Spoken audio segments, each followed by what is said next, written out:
Shalom, selamat berjumpa kembali. Kita membahas tentang pemuritan. Berapa harga yang kita perlu bayar untuk pemuritan yang sejati? Pada bagian yang pertama sudah diterangkan mengenai Bapa, Tuhan Yesus, dan kita. Apa yang Bapa ajarkan, itu yang Tuhan Yesus ajarkan. Dan apa yang Anda dan saya ajarkan, itu yang kita ajarkan kepada murid-murid yang kita mau jadikan.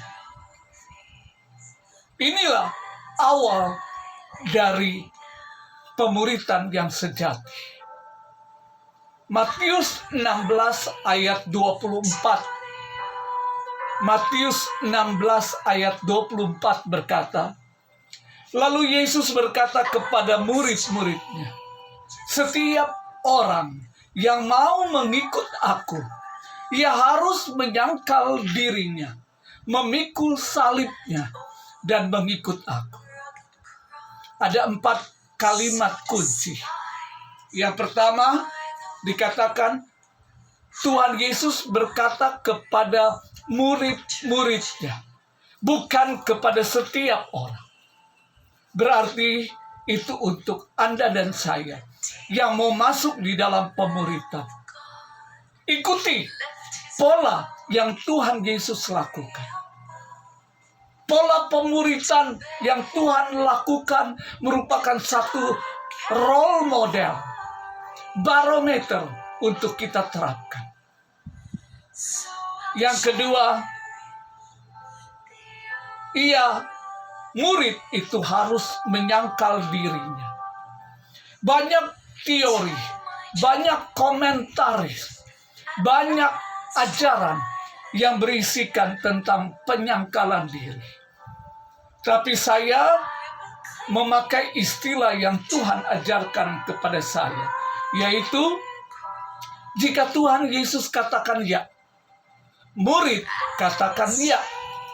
Jika Tuhan Yesus katakan tidak, maka kita pun juga harus katakan tidak.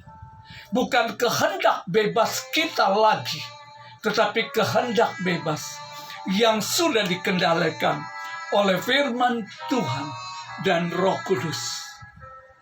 Bagian yang ketiga, memikul salib.